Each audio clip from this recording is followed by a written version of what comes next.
Jigulini eshigini ochilib yopilishi juda ham yoqimli. Lekin vaqt o'tgan sari eshik tobora yopilishi qiyinlashib boradi.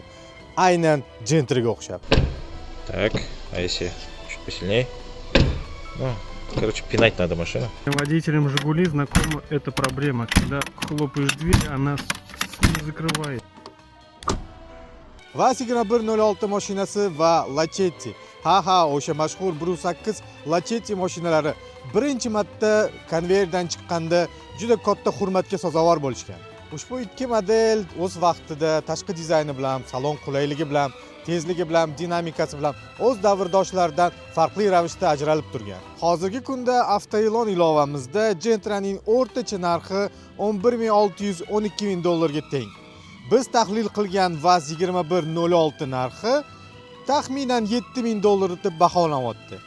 Agar narx va ishlab chiqarilgan yilni nisbatini taqqoslasa, Jiguli 37 yil o'tsa ham Gentradan qimmatroq chiqyapti. Bu esa 06 ning qiymatini ancha balandligini ko'rsatib turadi.